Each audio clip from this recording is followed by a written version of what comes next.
Hello, everyone. This is Claire, and I'm pleased to be part of a YouTube hop for National Scrapbook Day featuring some of the ladies from the Crafty Low or No Spend group over on Facebook. And the theme is giving scraps a new life. And I chose to work in a traveler's notebook.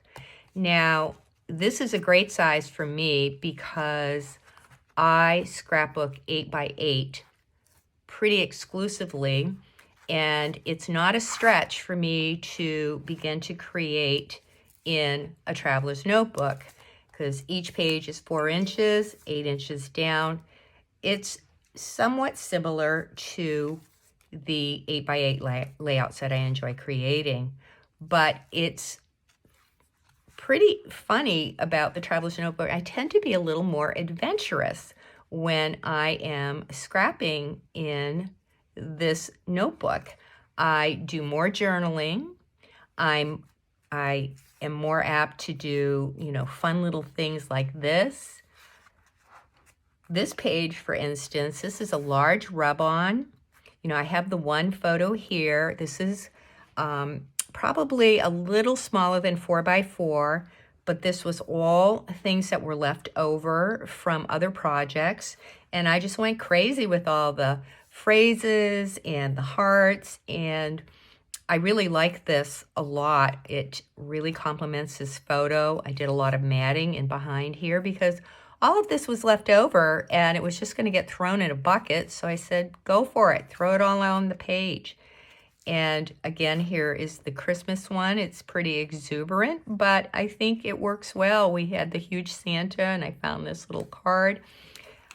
Here we have something that's a little more subtle, but again, it worked well. This is a leftover piece of paper that I really liked. I couldn't bear to, ditch it or recycle it. And I said, oh, I'm going to use it in a traveler's notebook.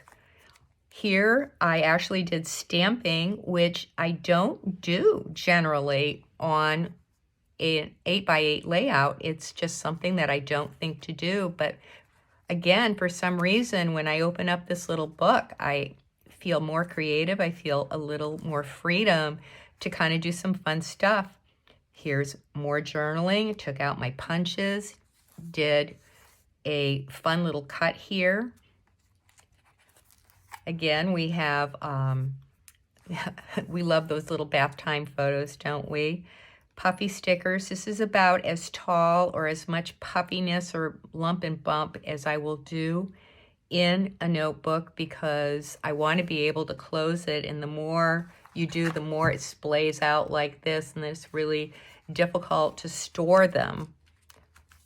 And here again, I used rub-ons. This is the perfect thing to use up all your scraps, all the leftover stickers on a sticker sheet. You have 1 or 2 left over. I throw them in a bowl, I throw them in a basket, and this is what I use to work on these pages. I did some fussy cutting here. This was to represent all the television shows that my grandson enjoyed watching when he was probably around 3 years old. Daniel Tiger, Stinky and Dirty. That was a big hit in the house here. And here he is. He's got his first bike. And I'm not afraid to use a lot of pattern. It's not as overwhelming as a 12x12 sheet of paper. When it's cut down like this, I feel that you can use these big patterns like the bicycle as long as you ground it with something solid. And once again, leftovers from any number of collections.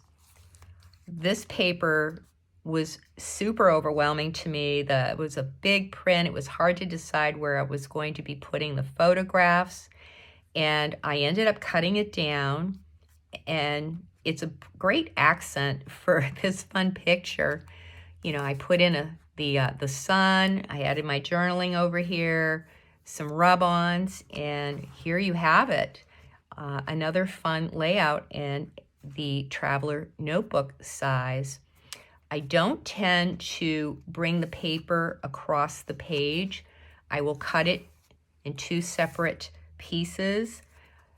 When you do bring it across the page, maybe not the whole piece of paper, maybe a smaller piece of paper. You can also use washi tape. That tends to hold up well.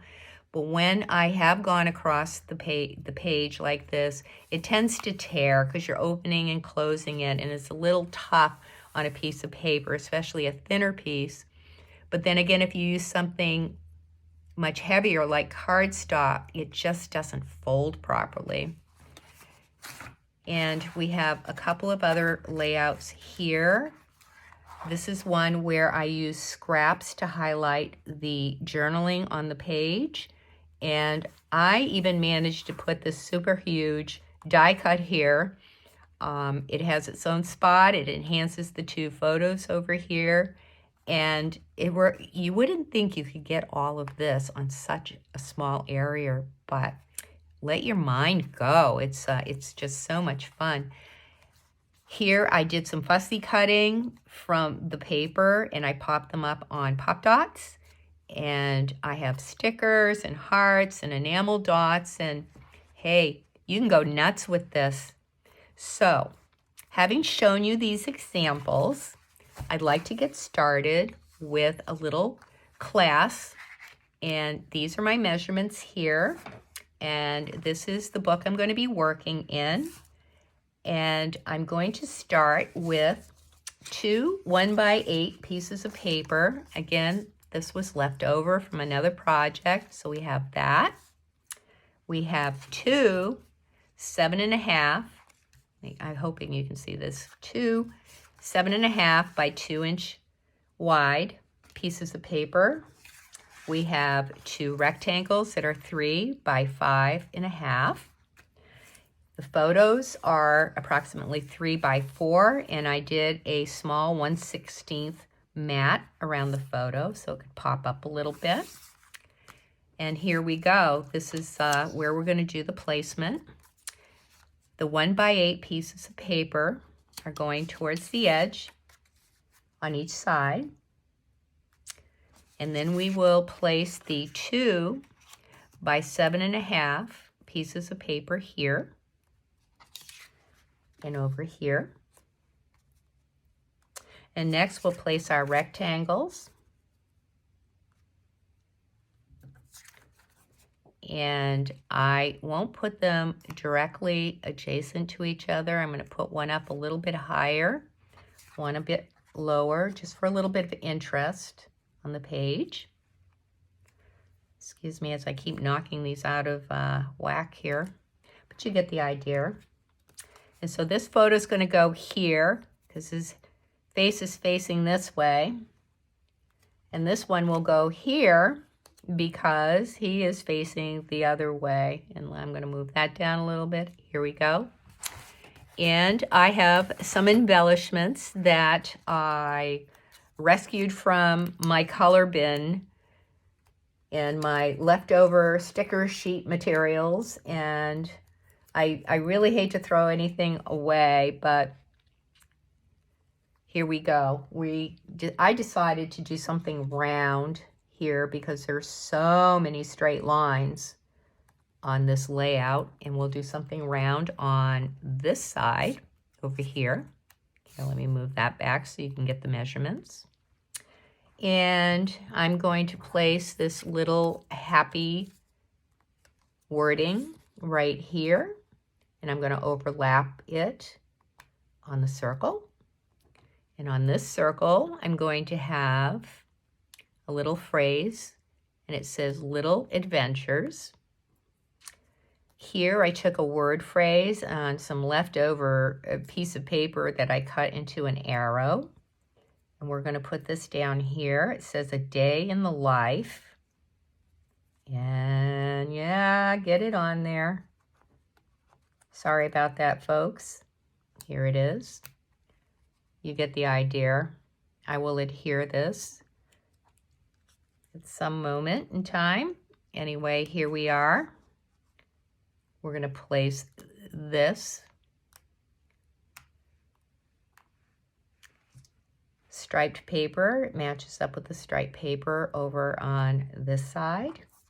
And I did cut out a word, and it gives the definition. The word's curious, and I backed it on some leftover paper to give it a little bit of body, and it says curious, marked by a desire to investigate and learn. And that certainly describes the young man in this photo. And there you have it. How simple, how quick, how easy.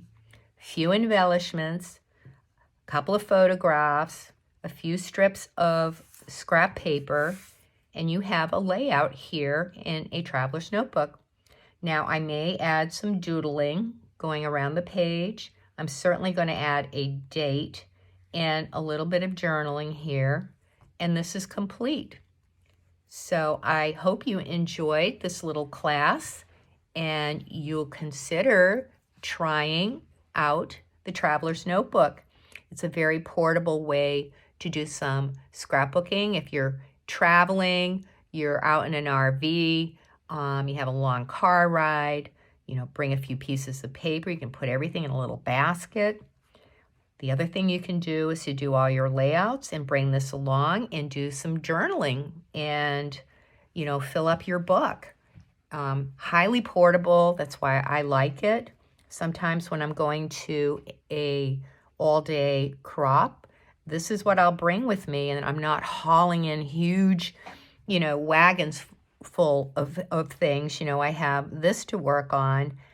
It's a great way to do a specific trip. I have one that is just quotes. I have a traveler's notebook that's dedicated to scrapbook retreats that I've been on, and that's a lot of fun to look through.